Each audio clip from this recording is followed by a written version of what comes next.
And first off, on Celebrity Bullshit, Roseanne Barr. Good God. She's lost weight. That's the one good thing I can say about her. Before I play you the Roseanne Barr clip, let me remind you of the guy she's talking to. This is how far she has fallen, folks. Now, Beau Biden, who passed away supposedly of brain cancer. Now, my two contacts in the FBI said that was a lie. Beau Biden was a sacrifice for the political rise of his father. Just like the first wife of Joe Biden, Nelia Hunter Biden, was a satanic sacrifice going back to 1972 that will give way for the rise of the political career of one Joe Biden. Makes sense to me. That's just gospel. So why wouldn't Roseanne Barr be talking to this dude on his stream? And she about to tell you folks, hey, I got canceled for telling the truth. The reason Roseanne Barr got canceled, she didn't get canceled. Her coworkers on her show were so embarrassed of her years of ridiculous behavior. She got in trouble for calling a black woman an ape on social media, but it wasn't the first time she said that. She has a history of calling black folks monkeys and apes on social media, amongst many other things.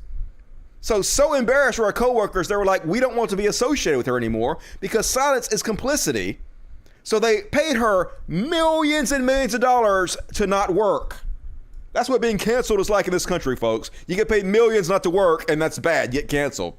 So here she is pretending like, oh my God, I'm actually a hero who got canceled for saying the truth. No, you got canceled for taking too much Ambien and being racist as shit. She doesn't seem very mentally well, folks. You know what God told me? He said, I want Roseanne, calm down, because I have a mission for you. Yes, God is talking to her, folks. Definitely not a sign of mental illness. I said, what is it, Lord?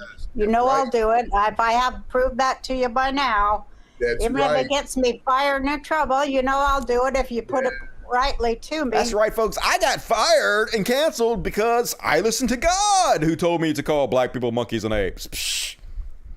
Don't blame me, blame God, I guess. You've seen that. So it says, yes, Roseanne, I do. I have something I want you to do. I want you to tell people that I am mad as hell and I'm not going to take it anymore. Okay, first off, why does God need you to tell anybody anything? Isn't he all powerful? If he needs you, wouldn't that mean he's not all powerful? Couldn't he just beam the message directly into our brain instead of having you yell at us on a podcast? Psh, shit ain't adding up, Roseanne. He said, you tell them, Roseanne, that's what I have to say to them right now. And if they can't figure out why, at least tune in to what? See what is happening right in front of your eyes, and Roseanne will then explain it, as will Dr. Bishop Larry will explain why. If you're any kind of conservative like me, they blacklist you. They have blacklisted me for years because I wanted to talk about, you know, the things that ain't right. Yes. And they don't want to hear it. They're censors just like all the rest of them. Fascist censors on the left and the right. Listen, anybody that is not going to let me speak, fuck them. Just fuck them. Yeah, thanks for getting out of bed, Roseanne. She's bringing her A game definitely to the internet. But she's got hundreds of millions of dollars or whatever, so she'll be fine.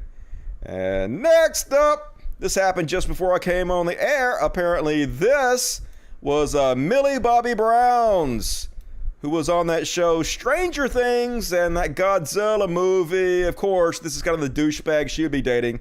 He 20, she's 16, and the age of consent in the state he lives in is 18. So anyway, photographs have emerged on social media of S.E. Movic. He's the guy that has 2 million followers on TikTok or some shit. Of course, he's an internet celebrity. Our set had been taken late last year when she was age 16 and he was 20. The age of consent in California, where he lives, is 18. And then he made a series of crude comments where he joked about grooming her on video. Gonna show you in a minute.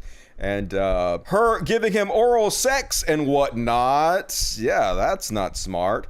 And then, of course, he was like, I had nothing to apologize for. So make that clear. I have 0 things to apologize for. You guys do not know a single thing at all. And shocker, he apologized. Obviously, they always say this. I ain't apologizing for shit. And they immediately apologize when the shit hits the fan. So here he is. There's some girl who's with him, I guess, talking about she was the child. Well, that child knew how to suck dick, and he laughs about it.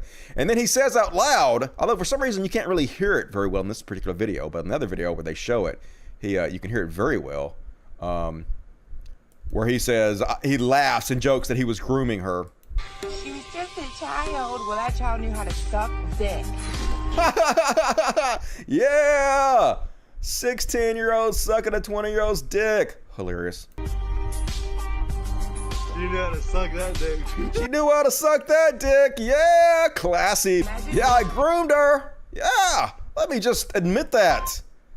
How is this going to backfire in any way? Well, here's the thing, folks. It's not.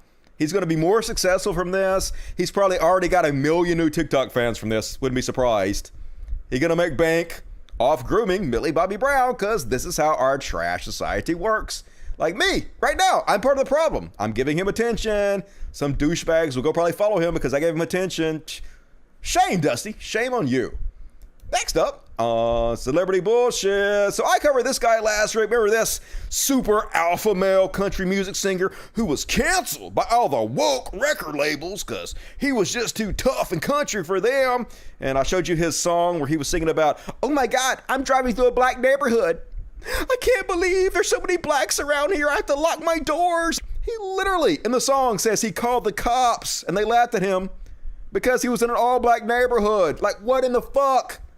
What kind of pussy is scared of black folks? I do want to say before I continue, I do appreciate all you scared-ass white boys who were so scared of black folks that you did this white flight thing where you allowed me to buy this amazing house for $15,000 because you're all too scared to live around black folks, and I'm living in the best place I've ever lived in, and I basically got this house for free because of you cowardly cracker-ass motherfuckers. So thanks for that, racist. One benefit of racism for Dusty, hooray.